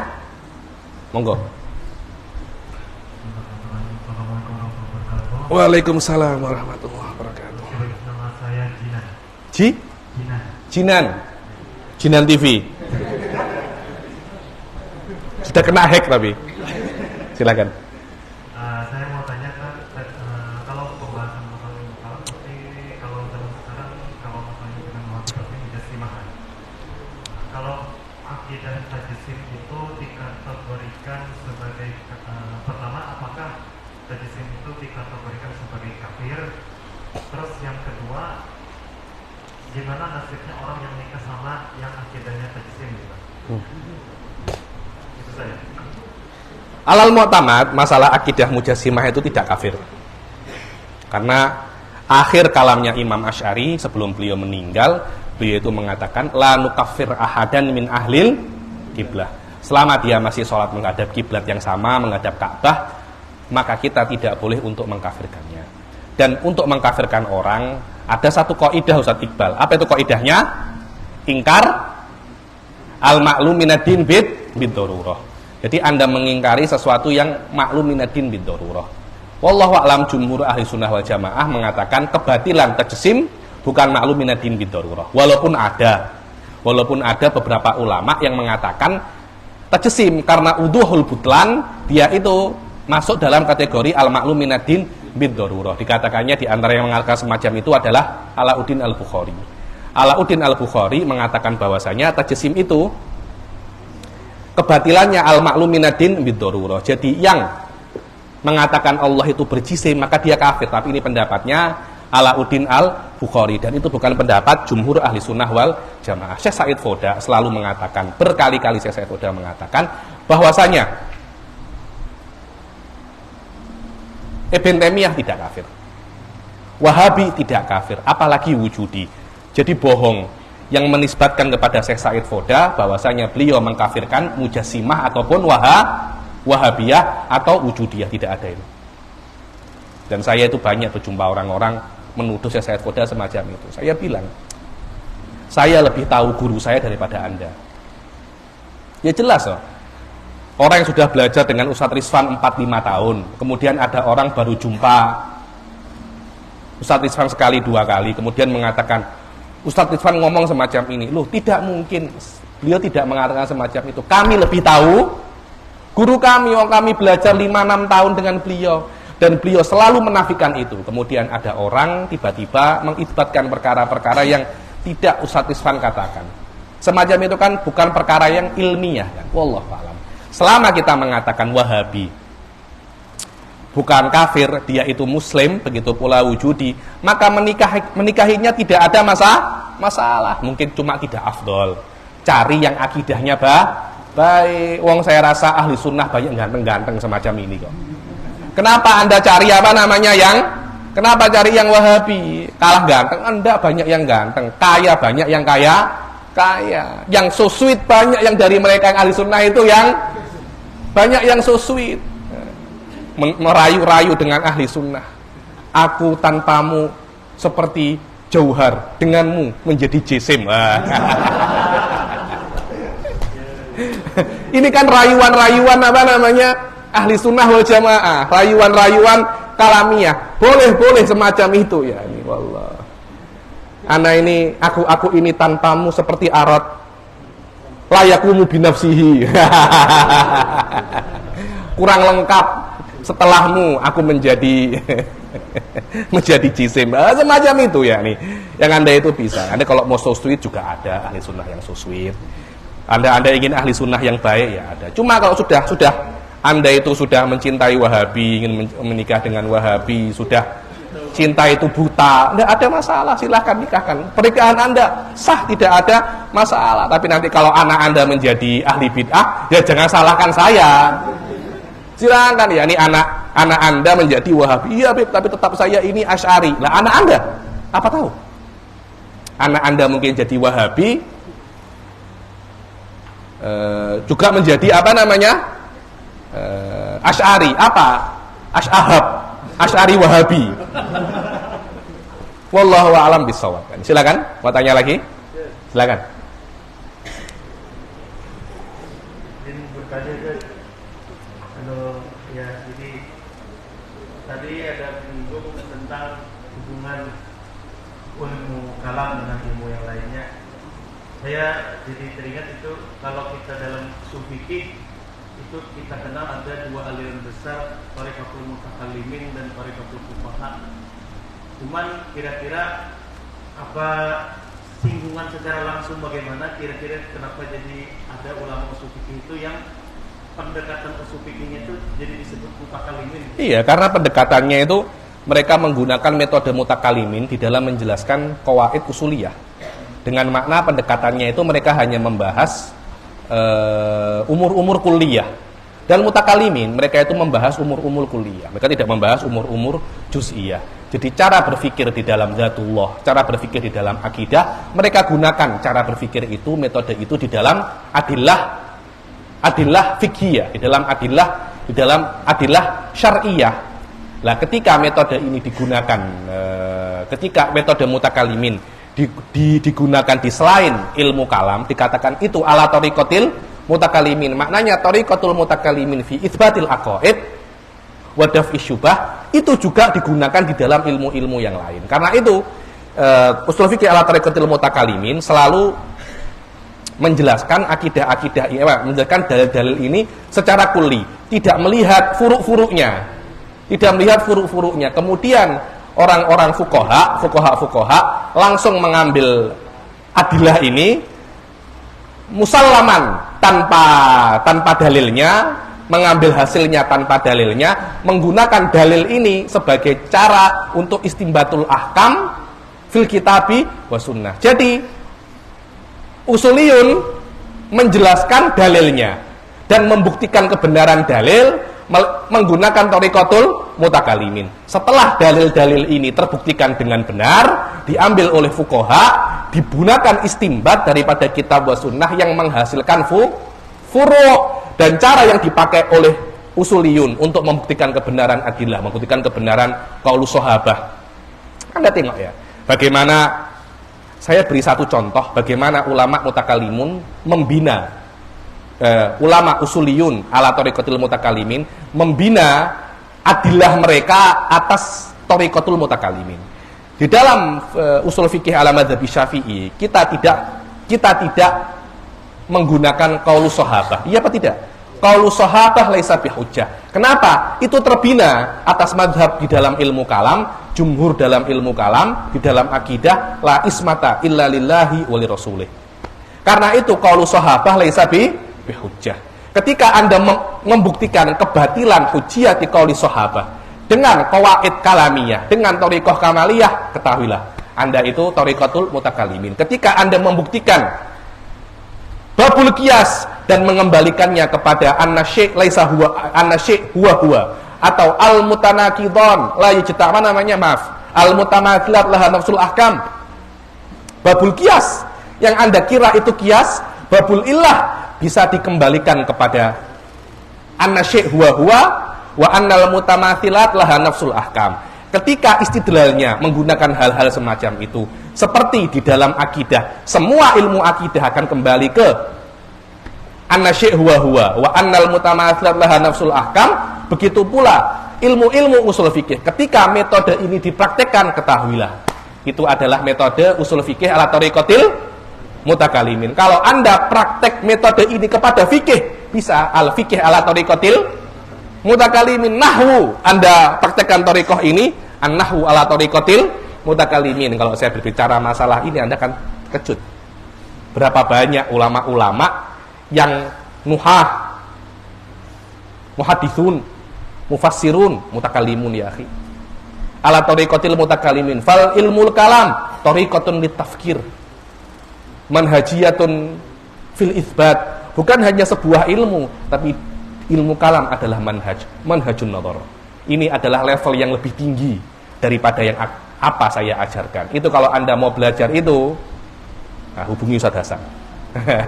Itu ada course khas, ada kelas-kelas khas online ataupun offline yang akan saya yang akan saya buat, dan itu tidak bisa hanya cuma sebulan, 2 bulan, itu perlu 3-4 tahun untuk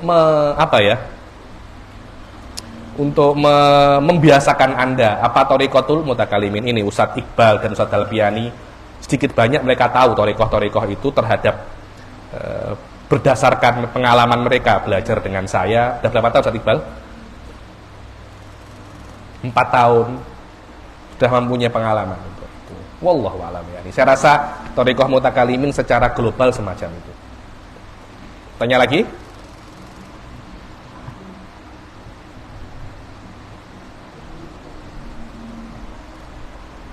Anta dari mana tadi? Dari Mesir, bukan?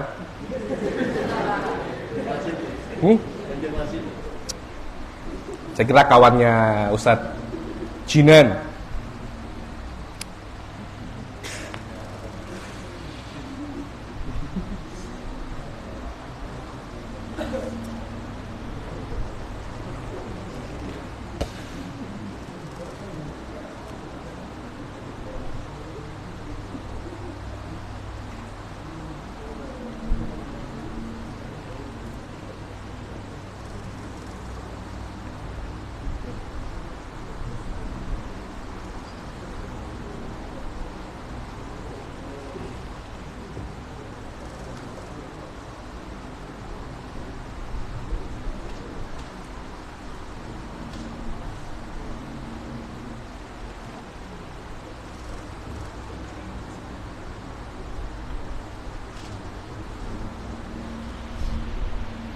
Ada yang mau tanya?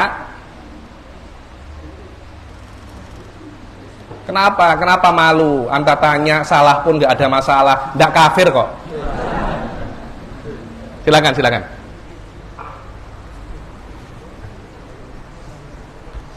Ya Rabbi, silakan.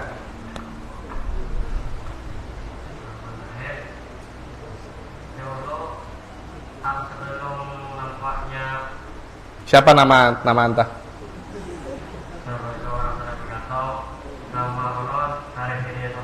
Siapa? Syarif Hidayatullah. Dari Tanjung. Tanjung itu mana? Daerah sini ya. Arah sana jauh, ya sudah jauh. Tapi sudah sudah usul ke sini dia, sudah. Silakan.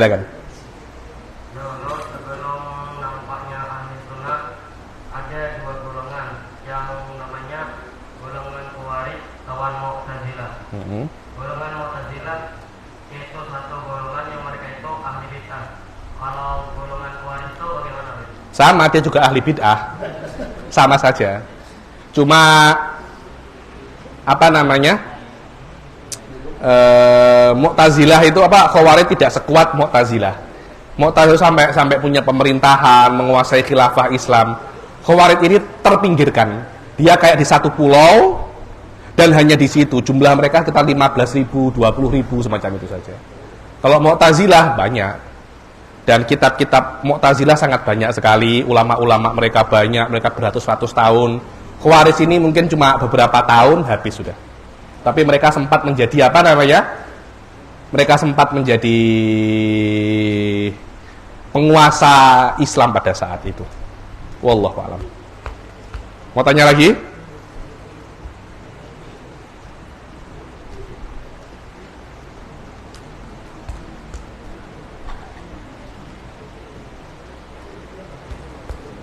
Siapa?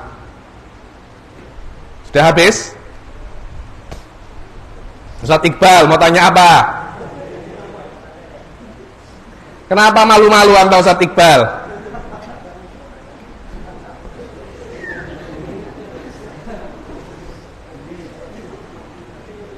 Apa? Masih ada tanya. Hah? Nantinya. Ini makanya tadi tidak jadi. Kok tanya tapi tak jadi? Saya takut nanti ini tadi mau masuk Islam tapi tidak jadi Habib.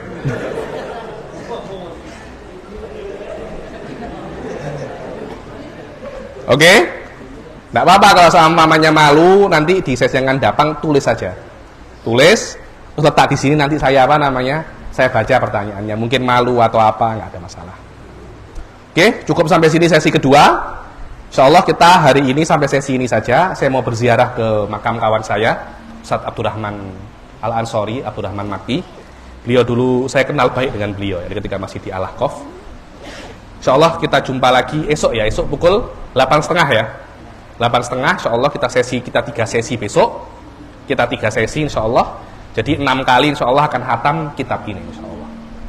Jadi saya tidak akan pulang hari Ahad nanti kecuali insyaallah kitab ini sudah hatam. Jadi kita akhiri sampai sini. Billahi taufiq wal hidayah. Waridha wal inayah. Assalamualaikum warahmatullahi taala wabarakatuh.